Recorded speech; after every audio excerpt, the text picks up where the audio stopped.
Assalamualaikum warahmatullahi wabarakatuh.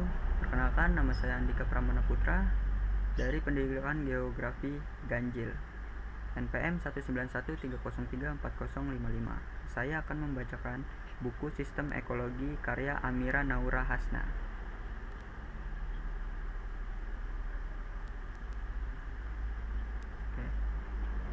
Buku ini terdiri dari 7 bab.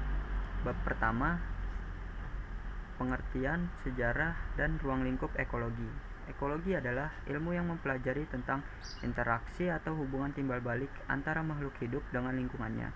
Secara etimologi, ekologi berasal dari bahasa Yunani oikos yang berarti habitat dan logos yang berarti ilmu. Istilah ekologi pertama kali dikemukakan oleh Ernest Haeckel. Ilmu ekologi pada awalnya merupakan suatu pengetahuan umum dan hanya mempelajari hubungan lingkungan secara individual atas dasar fisiologi. Pada waktu itu, para cendekiawan, khususnya dari kalangan ilmu alam, kurang menaruh perhatian pada berbagai ilmu yang sifatnya umum. Tetapi, orang lebih banyak mengarahkan perkembangan ilmu-ilmu ke arah spesialisasi. Walaupun perhatian orang terhadap ilmu ekologi jika dibandingkan dengan ilmu lain, terutama ekonomi dan politik, kurang memadai, namun ekologi terus berkembang. Sebagai bukti bahwa ilmu ekologi dapat terus berkembang dan melebarkan sayapnya ke bidang-bidang lain seperti botani dan zoologi. Sementara itu, para pakar ekologi pada awalnya mempelajari ekologi berawal dari geografi tumbuhan yang berkembang ke aspek lain, yaitu komunitas tumbuhan yang kemudian berkembang menjadi ekologi komunitas. Secara komunitas, kajian ekologi berkembang ke dalam dua kutub. Pertama, kutub Eropa yang dipelopori oleh Brown Blanquet dan kemudian dikembangkan oleh para ahli lainnya. Komunitas kutub Eropa ini tertarik untuk mempelajari komposisi, struktur, dan distribusi dari komunitas. Kedua, kutub Amerika yang diisi oleh para tokoh seperti Fowles, Clemens, dan Gleason yang mempelajari perkembangan dan dinamika komunitas tumbuhan, sementara Selford, Adams, dan Dyce di Amerika dan Elton di Inggris mengungkapkan hubungan timbal balik antara tumbuhan dan hewan. Seiring dengan berjalannya waktu dan berdasarkan penemuan-penemuan dari Darwin dan White, ekologi berkembang ke arah kajian genetik populasi, kajian evolusi, dan adaptasi. Hingga beberapa tahun, dinamika populasi dan ekologi komunitas menjadi perhatian besar bagi para pakar ekologi. Dengan adanya perhatian yang besar terhadap berbagai faktor fisik lingkungan, kemudian timbul beberapa cabang ilmu ekologi seperti ekoklimatologi, fisioekologi, dan ekoenergetika. Telah disebutkan sebelumnya bahwa ekologi adalah bagian dari biologi, tetapi ekologi tidak dapat dipisahkan dari ilmu-ilmu yang lain seperti ilmu fisika, kimia, serta ilmu bumi dan antariksa. Ilmu fisika berperan penting dalam ekologi karena berbagai faktor fisik seperti suhu, kelembapan, cahaya, hujan, dan faktor fisik lainnya banyak terkait dalam studi ekologi. Ilmu kimia menduduki peran penting dalam ekologi karena proses kimia merupakan proses yang mendukung studi ekologi. Konsep ini menyangkut beberapa asas dasar yang nanti akan diuraikan pada kegiatan belajar atau modul-modul berikutnya. Secara ringkas, lingkup ekologi dapat digambarkan melalui spektrum biologi yang menggambarkan aras-aras organisasi kehidupan sebagai berikut. Protoplasma, yaitu zat hidup dalam sel dan terdiri atas senyawa organik yang kompleks seperti lemak, protein, dan karbohidrat.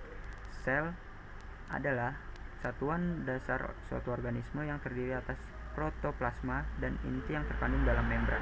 Jaringan adalah kumpulan sel yang memiliki bentuk dan fungsi sama, misalnya jaringan otot. Organ atau alat tubuh merupakan bagian dari suatu organisme yang mempunyai fungsi tertentu. Sistem organ adalah kerjasama antar struktur dan fungsi yang harmonis seperti kerjasama antara mata, telinga, antara mata dan tangan, dan antara hidung dengan tangan. Organisme adalah suatu benda hidup, jasad hidup atau makhluk hidup. Terus ada ekosistem adalah tatanan kesatuan secara utuh menyeluruh antara segenap unsur lingkungan hidup yang saling mempengaruhi. Dan terakhir, biosfer adalah lapisan bumi tempat ekosistem beroperasi. Lapisan biosfer kira-kira 9.000 meter di atas permukaan bumi, beberapa meter di bawah permukaan tanah, dan beberapa ribu meter di bawah permukaan laut.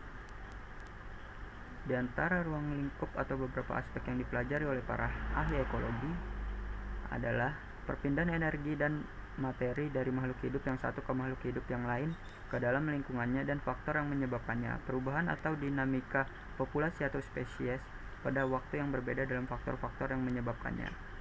Yang ketiga, terjadinya hubungan antar spesies makhluk hidup dan hubungan antar makhluk hidup dengan lingkungannya. Adapun beberapa prinsip yang dianut dalam ilmu ekologi, diantaranya interaksi dan saling ketergantungan, keanekaragaman, keharmonisan, dan kemampuan berkelanjutan. Ekologi sendiri terbagi ke dalam beberapa jenis, diantaranya adalah sebagai berikut. Yang pertama, ekologi hutan. Ekologi hutan merupakan studi yang mempelajari interaksi antara makhluk hidup dengan lingkungan. Interaksi ini sangat kuat dan kompleks sehingga membuktikan bahwa ekologi ialah biologi lingkungan.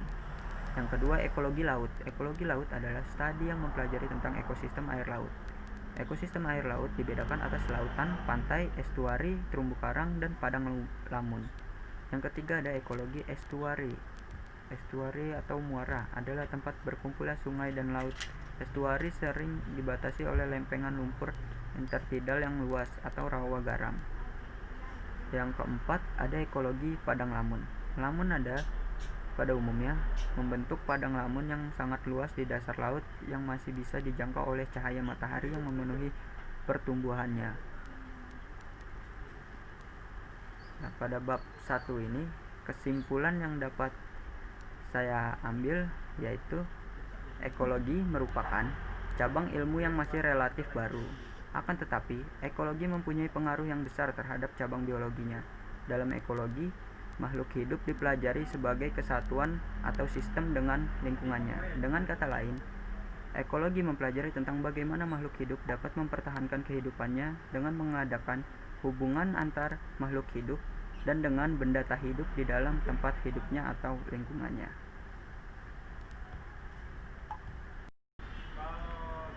Selanjutnya bab kedua, piramida ekologi. Piramida ekologi adalah susunan tingkat trofik, tingkat nutrisi atau tingkat energi secara berurutan menurut pada rantai makanan atau jaring-jaring makanan dalam ekosistem. Piramida ekologi ini dibuat dengan satu asumsi bahwa pada saat terjadi peristiwa makan dan dimakan, telah terjadi perpindahan energi dari makhluk hidup yang dimakan ke makhluk hidup pemakannya. Piramida ekologi ini berfungsi untuk menunjukkan gambaran perbandingan antar trofi pada suatu ekosistem. Ada beberapa tingkatan taraf trofi pada rantai makanan sebagai berikut. Yang pertama, tingkat taraf trofi 1, yaitu organisme golongan produsen atau produsen primer. Tingkat taraf trofi 2 yaitu organisme golongan herbivora atau konsumen primer. Tingkat taraf trofi 3 yaitu organisme golongan karnivora atau konsumen sekunder. Dan tingkat taraf trofi 4 organisme golongan karnivora atau konsumen predator. Di dalam rantai makanan, tidak seluruh energi dapat dimanfaatkan, tetapi hanya sebagian yang mengalami perpindahan dari suatu organisme ke organisme lainnya. Karena dalam proses transformasi dari organisme satu ke organisme yang lainnya, ada sebagian energi yang terlepas dan tidak dapat dimanfaatkan. Jika tumbuhan hijau dimakan organisme lain, maka hanya 10% energi yang berasal dari tumbuhan hijau dimanfaatkan oleh organisme itu untuk pertumbuhannya, dan sisanya terdegradasi dalam bentuk panas terbuang ke atmosfer. Selama keadaan produsen dan konsumen tetap membentuk piramida, maka keseimbangan alam dalam ekosistem akan terpelihara. Piramida ekologi terbagi menjadi 3 jenis, yaitu sebagai berikut. Yang pertama, piramida jumlah. Piramida jumlah adalah piramida yang menunjukkan jumlah organisme pada setiap tingkatan trofik. Seperti diketahui, organisme di tingkat tropik pertama biasanya paling melimpah, sedangkan organisme di tingkat tropik kedua, ketiga, dan selanjutnya semakin berkurang. Dapat dikatakan bahwa pada kebanyakan komunitas normal, jumlah tumbuhan selalu lebih banyak daripada organisme herbivora. Yang kedua, piramida biomasa. Pengertian piramida biomasa merupakan piramida yang menggambarkan berat atau massa kering total organisme hidup dari masing-masing tingkat trofiknya pada suatu ekosistem dalam kurun waktu tertentu. Pada piramida biomasa memiliki penggambaran yang lebih realistik daripada piramida jumlah karena didasarkan pada pengukuran berat dan massa individu pada setiap tingkatan trofik yang dinyatakan dalam gram per milimeter. Pada umumnya, massa rata-rata produsen lebih besar daripada massa rata-rata konsumen, dan bentuk piramidanya menyempit secara tajam dibanding produsen, hingga ke karnivora. Namun, pada ekosistem akuatik, bentuk piramida biomassa justru terbalik, karena biomassa konsumen lebih besar daripada biomassa produsen. Sebagai contoh, bila pada suatu saat dilakukan penimbangan terhadap berat kering plankton dan berat kering ikan yang hidup pada suatu kolam, maka besar kemungkinan berat kering ikan lebih besar dibandingkan berat kering plankton. Fungsi piramida biomassa adalah menggambarkan perpaduan massa seluruh organisme di habitat tertentu dan dinyatakan dalam suatu gram. Piramida biomassa terbagi menjadi dua jenis, yaitu piramida tegak, yaitu piramida yang massa gabungan dari semua produsen lebih besar daripada massa gabungan dari setiap tingkat konsumennya. Piramida tegak biasanya menggambarkan suatu ekosistem darat. Yang kedua, piramida terbalik, yaitu jenis piramida yang menggambarkan massa gabungan dari produsen-produsen yang lebih kecil dari massa gabungan dari konsumennya. Yang ketiga, piramida energi. Piramida energi merupakan piramida yang menggambarkan terjadinya penurunan energi pada tiap tahap tingkat trofik. Jumlah total energi pada setiap tingkatan trofik ke arah puncak piramida semakin mengecil. Selanjutnya, saya akan membacakan kesimpulan pada bab 2 ini. Kesimpulan pada bab 2 ini yaitu piramida ekologi merupakan susunan tingkat trofik secara berurutan menurut pada rantai makanan atau jaring-jaring makanan dalam ekosistem. Piramida ekologi dapat disusun juga berdasarkan kepadatan populasi, berat kering, maupun kemampuan menyimpan energi pada tiap trofik. Sementara struktur trofik dapat disusun secara urut sesuai hubungan makan dan dimakan antar trofik yang secara umum memperlihatkan bentuk kerucut atau piramida. Piramida ekologi ini berfungsi untuk menunjukkan perbandingan di setiap tingkat trofik satu dengan tingkatan trofik yang lainnya dalam suatu ekosistem. Pada tingkat pertama ditempati produsen sebagai dasar dari piramida ekologi, selanjutnya konsumen primer, sekunder, tersier, sampai konsumen puncak. Selanjutnya bab ketiga, ekologi dan ekosistem. Bumi merupakan satu-satunya planet yang dihuni oleh makhluk hidup karena di bumi terdapat sinar matahari yang cukup, keberadaan air, tanah, dan oksigen. Karenanya, bumi menjadi satu-satunya tempat yang cocok untuk ditinggali manusia dan juga makhluk hidup lainnya, baik itu tumbuhan maupun hewan. Manusia hidup memang tak sendiri, melainkan dengan makhluk hidup yang lainnya. Karena dari sini mereka bisa mendapatkan energi dan juga sumber makanan, baik itu dari tumbuhan maupun hewan. Begitu juga dengan dua makhluk hidup lainnya. Mereka bisa hidup karena ada manusia, karena ada beberapa hal yang memang saling membutuhkan dan keberadaannya tak bisa digantikan dengan yang lainnya. Sudah sepantasnya jika manusia turut menjaga kelestarian lingkungannya. Seperti yang telah disebutkan di awal, ekologi merupakan salah satu cabang dari ilmu biologi yang bertugas untuk mempelajari hubungan antara manusia atau makhluk hidup yang lain dengan lingkungannya, dari mana mereka mendapatkan segala macam kebutuhan hidupnya dan hal apa yang mereka berikan pada lingkungan tersebut. Cabang ilmu pengetahuan biologi yang satu ini sudah banyak digunakan, namun untuk pembelajarannya sendiri masih sangat jarang. Di antara beberapa hal yang dipertanyakan dalam disiplin ilmu ekologi, bagaimana alam bekerja, bagaimana cara organisme atau spesies beradaptasi dengan lingkungannya, apa yang diperlukan dengan lingkungan agar mereka dapat menjaga kelangsungan hidupnya, bagaimana cara mereka mencukupi kebutuhan materi dan juga energi, bagaimana cara berinteraksi dengan spesies yang lainnya, dan bagaimana mereka dapat diatur dan berfungsi sebagai populasi. Tentunya ekosistem sendiri adalah suatu unit ekologi yang di dalamnya terdapat hubungan antara struktur dan fungsi. Struktur yang dimaksudkan tersebut berhubungan dengan keanekaragaman spesies. Ekosistem yang mempunyai struktur yang kompleks memiliki keanekaragaman spesies yang tinggi. Dalam ilmu ekologi, sejarah terjadi ekosistem dibedakan menjadi tiga, yaitu ekosistem alami, yaitu ekosistem yang terbentuk secara alami tanpa ulah campur tangan manusia. Ekosistem buatan, yaitu ekosistem yang terbentuk berdasarkan ulah dan campur tangan manusia sesuai dengan tujuan manusia dengan tujuan tertentu. Yang terakhir, ekosistem suksesi, yaitu ekosistem yang terbentuk diawali dengan pemusnahan akibat bencana alam. Di dalam ekosistem terdapat tingkatan makhluk hidup sebagai berikut, yaitu individu, satuan makhluk hidup yang tunggal. Yang kedua, populasi, yaitu kumpulan makhluk hidup yang sejenis yang hidup menetap di daerah tertentu. Dan komunitas, yaitu semua makhluk hidup yang hidup dalam suatu daerah atau lingkungan yang sama. Berdasarkan aspek penyusunnya, ekosistem dibedakan menjadi dua komponen, yaitu komponen abiotik.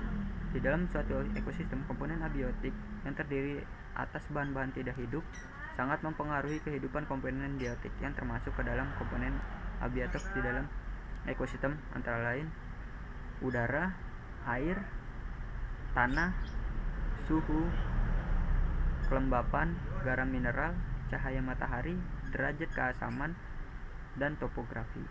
Yang kedua, komponen biotik.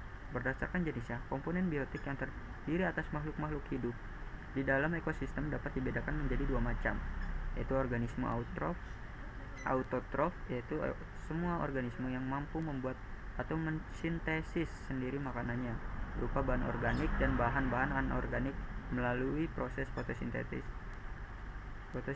dengan bantuan energi matahari.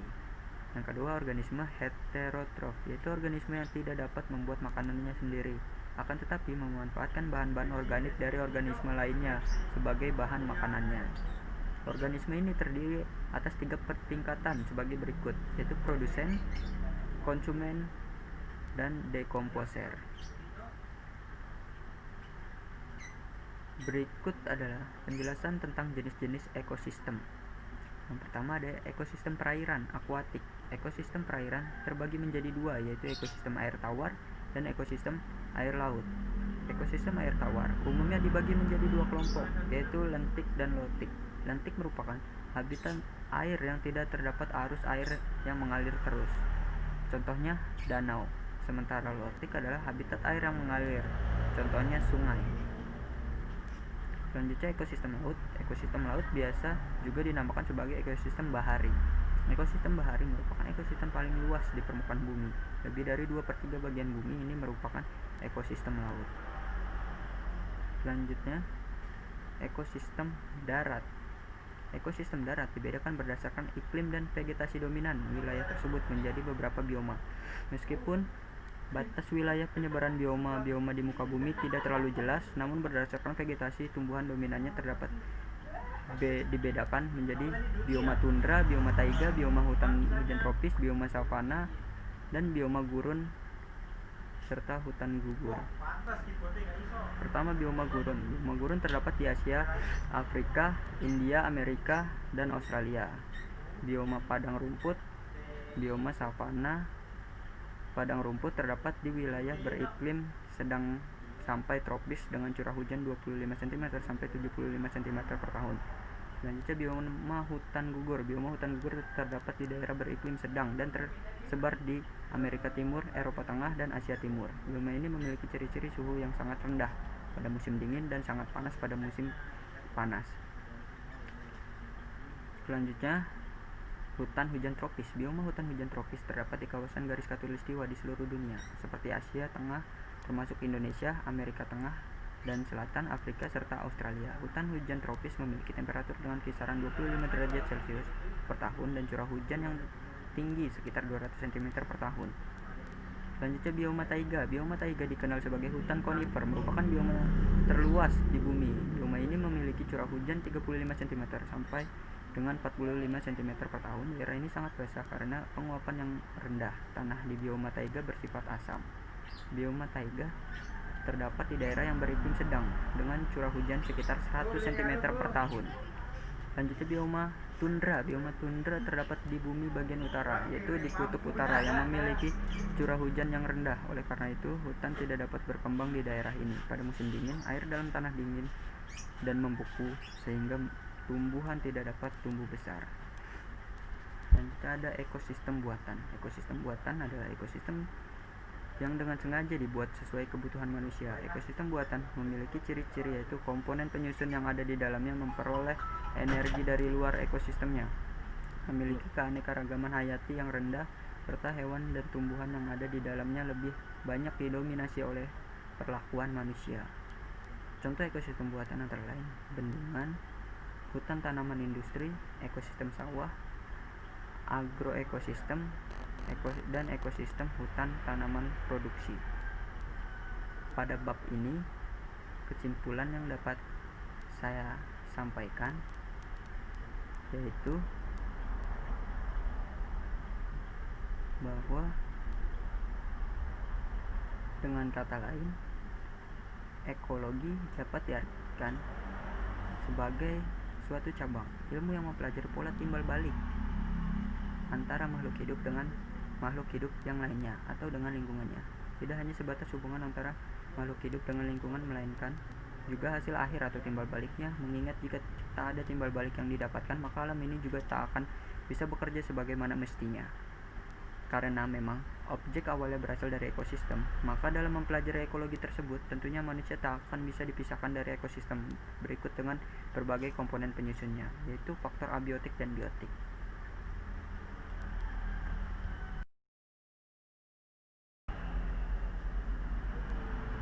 Selanjutnya, bab keempat, ekofisiologi, autekologi, dan sinekologi. Sebagaimana telah disebutkan di awal, studi ekologi memiliki area penelitian atau wilayah kerja yang sangat luas. Karena luasnya wilayah kerja, ada bagian-bagian dari ilmu ekologi yang mengkhususkan penelitiannya pada bagian wilayah kerja tertentu. Awalnya para pakar ekologi tumbuhan menaruh perhatian pada hubungan antar tumbuhan, seperti bagaimana hubungan pertumbuhan padi dengan gulma yang sama-sama tumbuh pada suatu petak sawah. Yang pertama, ekofisiologi. Ekofisiologi adalah keilmuan yang mempelajari hubungan antara kedua cabang ilmu itu, di mana keduanya mempengaruhi kehidupan dari hewan. Yang dipelajari dalam ekofisiologi antara lain efek ekologis dari ciri fisiologi suatu hewan atau tumbuhan, dan sebaliknya. Genetika bukanlah satu-satunya faktor yang mempengaruhi fisiologi hewan dan tumbuhan. Tekanan lingkungan juga sering menyebabkan kerusakan pada organisme eukariotik. Organisme yang tidak hidup di habitat akuatik harus menyimpan air di dalam lingkungan seluler. Pada organisme demikian, dehidrasi dapat menjadi masalah besar. Ekofisiologi akan mempengaruhi terhadap kondisi hewan itu, sehingga mau tidak mau hewan itu harus melakukan adaptasi, dan adaptasi itu dinamakan adaptasi fisiologi. Adaptasi fisiologi sendiri adalah penyesuaian yang dipengaruhi oleh lingkungan sekitar yang menyebabkan adanya penyesuaian pada organ atau alat-alat tubuh untuk mempertahankan hidup dengan baik. Selanjutnya, autekologi. Autekologi adalah bagian dari ekologi tumbuhan yang mengkaji masalah adaptasi dan tingkah laku spesies atau populasi dalam kaitannya dengan lingkungannya. Dengan kata lain, autekologi adalah studi hubungan timbal balik suatu jenis spesies, organisme atau organisme secara individu yang berinteraksi dengan lingkungannya. Subdivisi dari autekologi meliputi demokologi, genekologi, ekologi populasi dan demografi, dan ekologi fisiologi. Studi autekologi pada umumnya bersifat eksperimental dan induktif. Falsafah yang mendasari studi autekologi adalah pandangan bahwa tumbuhan merupakan ukuran yang menggambarkan kondisi lingkungan yang berada di sekitarnya. Dengan kata lain, setiap tumbuhan adalah alat pengukur bagi keadaan lingkungan hidup tempat ia tumbuh. Dalam hal ini, paling sedikit yang dimaksud dengan alam lingkungannya adalah iklim dan tanah. Selain itu, autekologi juga memperhatikan kondisi dan tanggapan individu spesies tanaman dalam habitat mereka selama evolusi.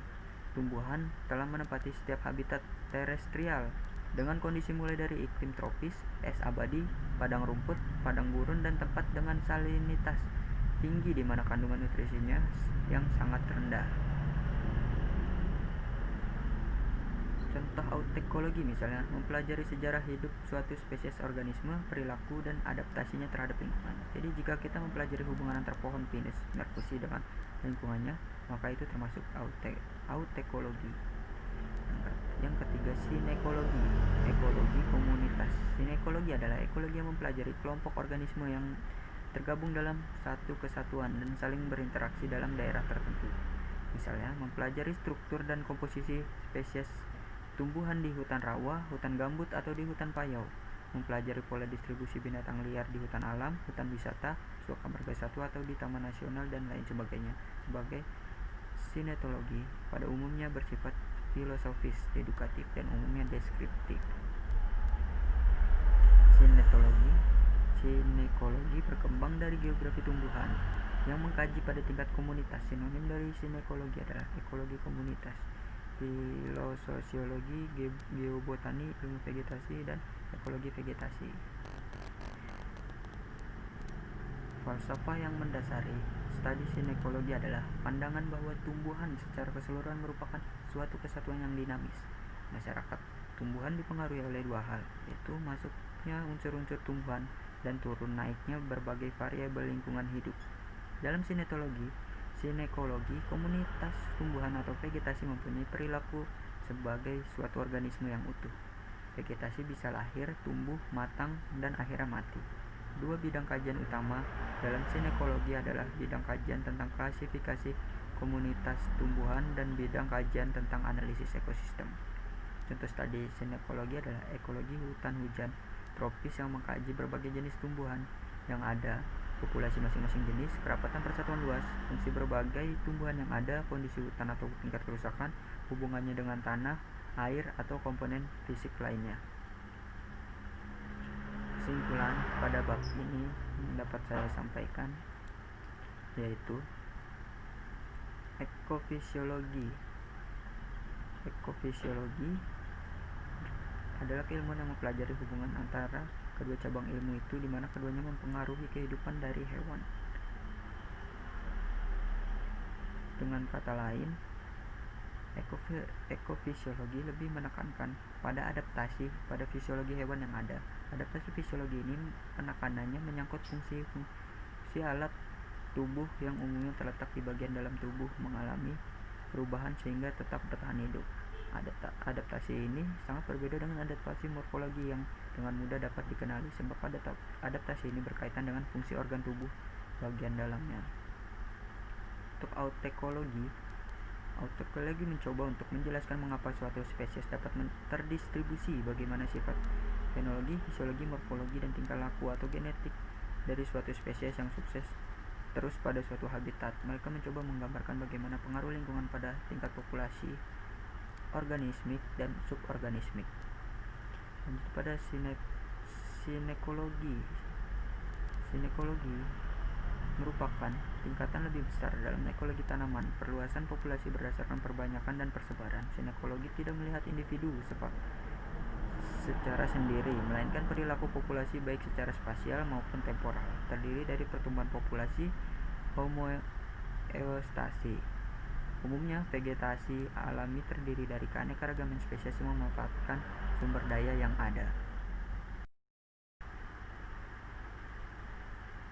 Selanjutnya, saya akan melanjutkan ke bab kelima, suksesi ekologi. Setiap musim kemarau, beberapa hutan di Pulau Kalimantan dan Sumatera mengalami kebakaran, sehingga menyebabkan banyak tumbuhan yang terdapat di dalam hutan tersebut terbakar atau hilang. Tumbuhan yang hilang atau terbakar itu mungkin bisa tumbuh kembali, tetapi membutuhkan waktu yang lama. Kadang-kadang tumbuhan yang tumbuh di tempat tersebut merupakan tumbuhan jenis baru.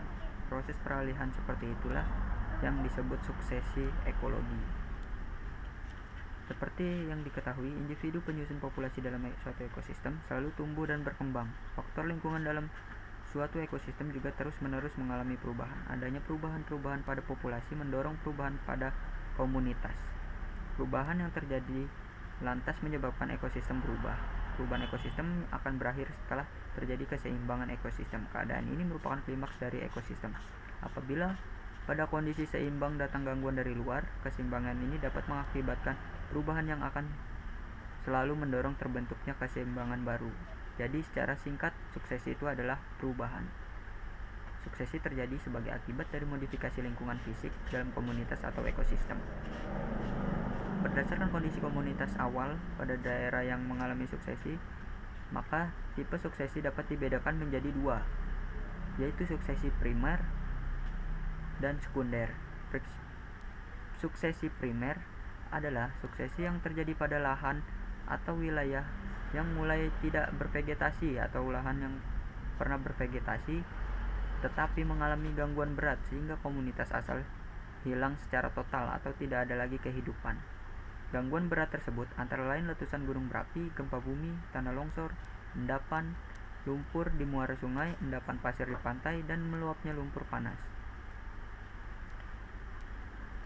Selanjutnya, suksesi sekunder.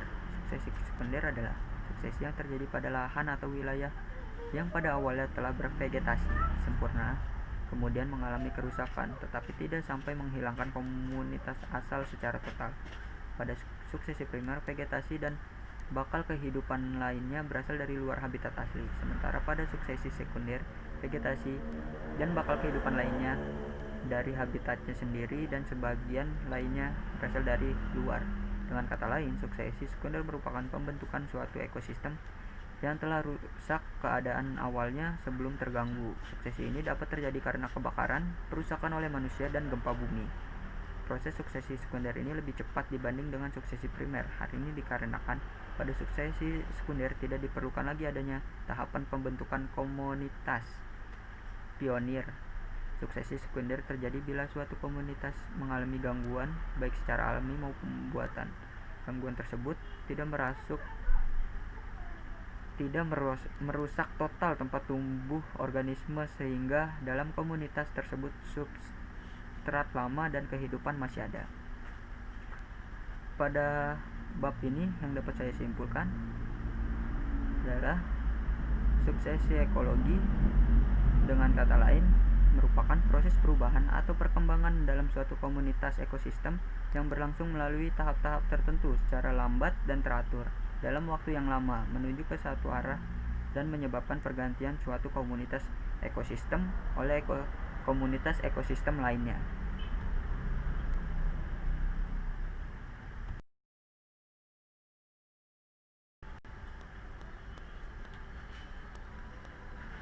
Baik, saya akan melanjutkan ke bab terakhir, interaksi hubungan antar makhluk hidup.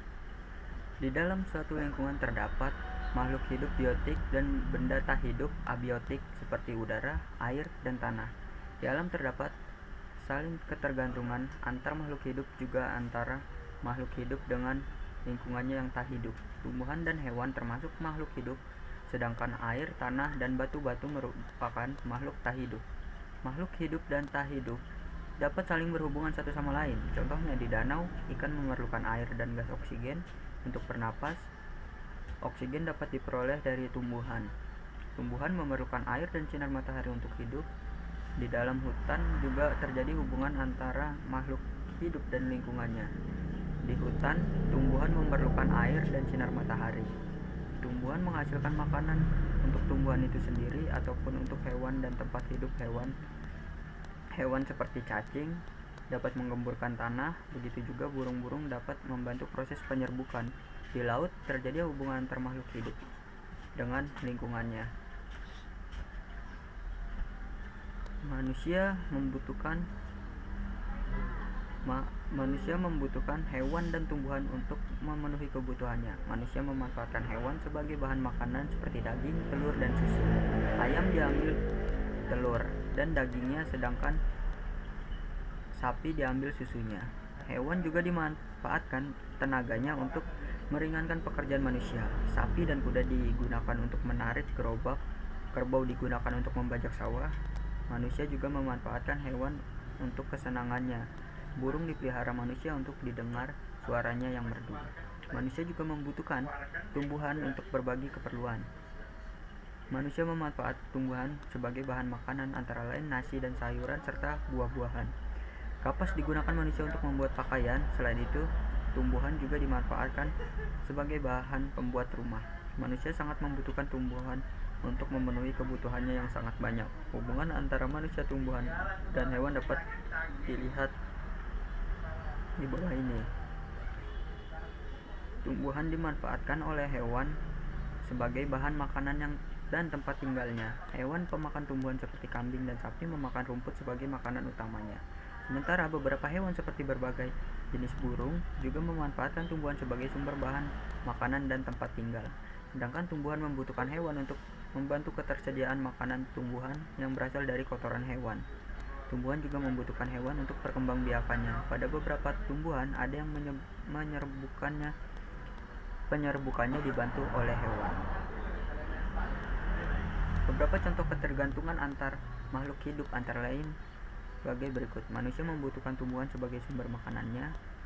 Tumbuhan membutuhkan manusia untuk merawatnya, misalkan memberi pupuk, menyirami, menyayangi, dan memberantas hama pada tumbuhan. Manusia membutuhkan hewan untuk sumber makanan, diambil tenaganya, dan sebagai kesenangannya. Hewan membutuhkan manusia untuk memeliharanya, memberi makan, membuat kandang, dan mengobati jika hewan sakit. Dan hewan membutuhkan tumbuhan sebagai bahan makanan dan tempat tinggal. Sedangkan tumbuhan juga membutuhkan hewan untuk membantu penyerbukan dan kotoran hewan yang dimanfaatkan oleh tumbuhan sebagai pemenuh kebutuhan tumbuhan. Bentuk interaksi antar sama makhluk hidup sendiri terdiri dari beberapa macam. Interaksi tersebut dapat terjadi baik antar individu dalam populasi, antar individu berbeda populasi, atau berbeda jenis. Bentuk interaksi tersebut dapat berupa saling merugikan, saling menguntungkan, atau hanya salah satu saja yang diuntungkan. Berikut adalah beberapa bentuk interaksi antar spesies yang mungkin terjadi dalam suatu komunitas. Pertama, kompetisi. Kompetisi adalah bentuk interaksi dua makhluk hidup yang dapat merugikan kedua belah pihak. Kebutuhan hidup yang sering diperebutkan tersebut antara lain makanan, tempat berlindung, tempat bersarang, sumber air, dan pasangan untuk kawin. Kompetisi terbagi ke dalam dua jenis. Pertama, kompetisi intraspesifik, yaitu kompetisi yang terjadi pada individu-individu yang termasuk dalam satu spesies yang sama. Yang kedua, kompetisi interspesifik, yaitu kompetisi yang terjadi pada individu-individu yang berlainan spesies. Lalu ada predasi. Predasi adalah bentuk interaksi antar organisme yang salah satu berperan sebagai pemangsa dan yang lainnya sebagai mangsa. Predator atau praeda mangsa adalah makhluk hidup yang memperoleh sumber-sumber yang diperlukan dengan memakan ke makhluk hidup lain. Jika yang dimangsa adalah produser, maka bentuk interaksi itu disebut herbivori, sedangkan hewan yang memakan produser disebut herbivore. Yang ketiga ada simbiosis, bentuk interaksi makhluk hidup yang erat hubungannya antara dua individu yang berbeda jenis disebut dengan simbiosis. Kata simbiosis sendiri berasal dari bahasa Yunani, yaitu sim yang berarti dengan dan biosis yang berarti kehidupan. Jadi simbiosis dapat diartikan hidup bersama. Simbiosis merupakan istilah untuk menunjukkan adanya interaksi antara dua organisme yang hidup berdampingan. Makhluk hidup yang bersimbiosis disebut simbion. Simbiosis dalam suatu ekosistem di suatu lingkungan dapat dikelompokkan menjadi beberapa kategori sebagai berikut, yaitu simbiosis mutualisme adalah hubungan dua jenis makhluk hidup yang berbeda dan saling menguntungkan. Lalu simbiosis komensalisme adalah hubungan antara dua makhluk hidup di mana yang satu diuntungkan sedangkan yang satunya tidak diuntungkan dan juga tidak dirugikan. Yang terakhir ada simbiosis parasitisme. Simbiosis ini adalah hubungan antara dua jenis makhluk hidup di mana yang satu mendapat keuntungan sedangkan yang satunya lagi dirugikan.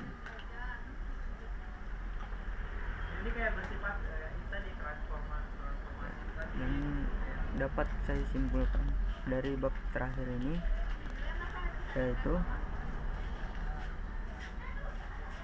selain dibutuhkan oleh manusia, hewan juga membutuhkan manusia untuk memelihara dan menjaganya. Biasanya manusia memelihara hewan dengan cara merawatnya. Tumbuhan dimanfaatkan oleh hewan sebagai bahan makanan dan tempat tinggalnya. Hewan pemakan tumbuhan seperti kambing dan sapi memakan rumput sebagai makanan utamanya. Dan makhluk hidup memiliki ketergantungan yang saling mengisi antara yang satu dengan yang lainnya. Manusia memerlukan tumbuhan, tumbuhan memerlukan manusia. Demikian juga dengan hewan. Makhluk hidup juga membutuhkan tanah, udara, sinar matahari sebagai pelengkap lingkungannya. Di sekeliling kita banyak dijumpai bentuk saling ketergantungan antara manusia, hewan, dan tumbuhan. Ayam dibutuhkan daging dan telurnya oleh manusia. Ayam memakan biji-bijian dari tumbuhan. Tumbuhan dan hewan membutuhkan manusia untuk menjaga dan memeliharanya. Sekian dari saya, kurang lebihnya mohon maaf. Wassalamualaikum warahmatullahi wabarakatuh.